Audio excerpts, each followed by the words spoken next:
예수님을 믿는다고 하면서 이런저런 이유나 핑계로 예수님 앞에 정작 나오기를 머뭇거리거나 주저하는 이런 성도들이 의외로 많이 있습니다. 힘들다고, 두렵다고, 삶의 무게가 느껴진다고 그렇게 우리는 갖은 이유와 핑계를 대고 있지만 성경은 우리에게 이렇게 도전합니다. 오히려 힘이 들수록, 그러면 그럴수록, 고통스러우면 더 고통스러울수록, 아프면 더 아플수록, 삶의 무게가 더 크게 느껴지면 느껴질수록 의지하고 주님 앞에 더 나아와야 될 존재들이 저와 여러분의 생애인 줄로 믿으시기를 바랍니다. 그런 면에서 오늘 하나님 앞에, 주님 앞에 나오는 우리들이 한 세 가지의 중요한 의미들을 생각을 좀 해야 되겠습니다. 첫 번째, 한번 같이 제목으로 오늘은 읽어보도록 하겠습니다. 각오하고 나오세요. 각오하고 나와야 됩니다. 오늘 본문 말씀 보면 2절에 이렇게 기록이 되어 있죠. 한 나병 환자가 나와 라고 말씀을 했습니다. 예수님 앞에 나왔어요. 물론 예수님이 찾아가실 수도 있어요. 찾아가신 사례도 몇 군데 나옵니다. 그렇지만은 결국은 그 환자와 고통을 안고 있는 자와 아픔에 가로막힌 자들이 주님 앞에 나오지 아니하고는 해결함을 받기는 실제로는 어려워요.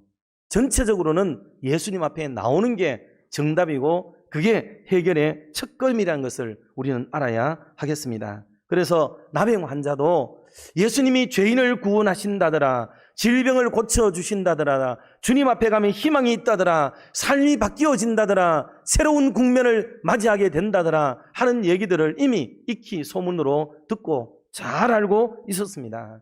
그래서 나병 환자 입장이지만은 그래도 주님 앞에 나오게 되는 이런 모습을 보여주고 있습니다. 여러분, 신앙을 절대로 자기 본위로 판단하지 마세요. 그러면 어리석은 신앙생활이 되고 스스로가 매이는 삶을 살게 돼요. 실제로 복음서를 읽어보고 말씀을 대해보면 예수 믿는 사람의 신앙이 얼마나 자유롭고 얼마나 행복하고 얼마나 거침없는 활보를 할 수가 있으며 그리고 정말 주 안에서 행복과 즐거움을 만끽하고 기쁨을 빼앗기지 않는 기쁨을 가지고 살아갈 수 있도록 만들어져 있는데 우리는 자꾸만 구약의 계명과 율법을 교회 안에 가지고 오므로 스스로가 그 아성에 갇혀서 옴싹달싹하지 못한 채 안타까운 신앙생활을 하는 경우를 너무나도 많이 보게 된다는 사실이에요. 성도 여러분들, 우리는 하나님 앞에 나올 때에 죄인이라는 부담이 있습니다. 다 떨쳐버릴 수가 없어요. 계명적으로 율법적으로 신앙 안에서는 의롭게 된 것은 분명하지만 그럼에도 불구하고 우리의 자의식 속에서는 여전히 우리는 죄인이라는 이것을 벗어버릴 수가 없어요. 왜? 우리는 이런 형사법적인 법리적인 용어에서는 자유함을 누리고 무죄의 선언이 되었지만은 그러나 현실적으로는 우리의 삶에 여전히 죄 가운데 있는 사람이에요. 나 환자가 주님 앞에 나올 때에 어린아이들도 나와도 시끄럽다 저리 가라 말했던 사람들이에요.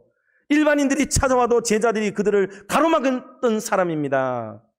나병 환자가 예수님 앞에 나왔으니 얼마나 많은 사람이 천시 여기고 가까이 있는 사람은 기겁을 하고 놀랐으며 그를 떼어내려고 노력을 기울였겠습니까? 왜? 사회 윤리, 구약적 성경의 율법은 그런 사람들은 격리시키는 게 온당하고 합당하고 합법적인 일이기 때문에 그를 이격시키려고 했을 거란 말이에요.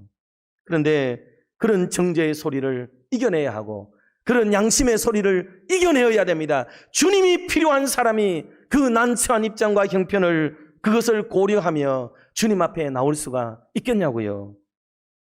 사람들의 수군거리는 소리가 내 귓가에 들려져도 그것 때문에 주님 앞에 나오기를 주저하거나 머뭇거릴 수는 없는 것입니다. 오히려 내가 그런 사람이기 때문에 주님 앞에 더 주님 밖에는 소망이 없다고 믿고 주님께 더 찰싹 달라붙으려는 이 믿음을 가져야 됩니다. 그래서 교회에 오르는 것이라고 그리고 더 당당하게 예수 앞에 나오는 사람이 되기를 각오하고 작정하는 그런 저와 여러분들이 다 되시기를 주님의 이름으로 축원합니다.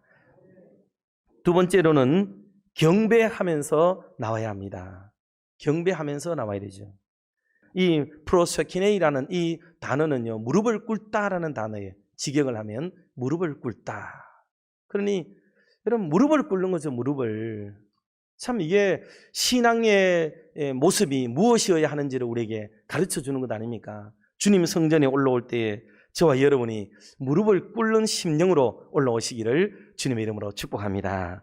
무릎을 꿇는 마음으로 예수님께 최대의 경의와 존숭의 예를 다하는 마음으로 예수님에 대해서 이미 소문을 많이 들었을 테니까 이제 내 죄를 속량해 주시고 나를 자유케 하시고 나를 건강케 하시고 나를 안전케 하시고 나에게 새 삶을 주시고 나에게 새 빛을 주실 주님을 기대하며 나와 엎드려 절하는 이 나 환자의 이 아름다운 심경을 우리가 소유해야 될 줄로 믿습니다. 그러기에 이 기가 막힐 은혜와 복을 주신 하나님께 무릎 꿇어 경배하며 예배하는 것이 성도의 도리요, 당연한 일이 되어야 하는 것입니다. 그러기에 예수 앞에 오는 사람은 하나님을 높이려는 마음과 자세로 성전문을 드나들어야만 하는 거예요. 감히 아무것도 아닌 나 자신을 드러내려고 한다든지 무익할 수밖에 없는 자신을 자랑한다든지 자신이 부끄러운 줄도 모르고 설치는 곳이 교회가 아니란 말입니다. 다만 그 은혜를 인하여 주님께 무릎 꿇는 곳이 교회여야 하는 것입니다. 이런 마음으로 주님 앞에 올라와서 예배하고 주님만 높이는, 자랑하는 은혜의 삶을 살아가는 저와 여러분들이 되시기를 주의 이름으로 축원합니다. 마지막 세 번째는 깨끗함을 받아야 되는 거예요. 깨끗함을 받아야 돼요. 주님은 우리가 깨끗하게 살아가기를 원하세요. 주님이 오늘 우리에게 깨끗하게 되기를 바라시는 마음과 방향성을 정확하게 가지고 계시고, 오늘도 좀 부족한 부분이 있고 내일도 좀 모자라는 부분이 있을지라도 끊임없이 우리는 어때요? 일어서서 주님 앞으로, 또 일어서서 십자가 앞으로, 또 일어서서 보혈 앞으로, 또 일어서서 말씀과 기도로 우리 자신을 추스리며 하나님 앞으로 나가는 끊임없는 자기 노력과 신앙의 의지가 그 속에 격발되어질 때에 주님으로부터 이런 말씀을 듣게 될 거예요. 아브라함에게 하셨던 하나님의 음성입니다. 이제야 네가 나를 사랑하는 줄 알겠다 하는 놀라운 은총의 메시지를 들을 수 있는 줄로 믿습니다. 사랑하는 성도 여러분, 오늘 우리가 정결하게 되는 것, 이 샘에 가서 그 샘물을 마심으로 씻음으로 정결케 되듯이 말씀이 저와 여러분을 거룩하게 하는 줄 믿습니다.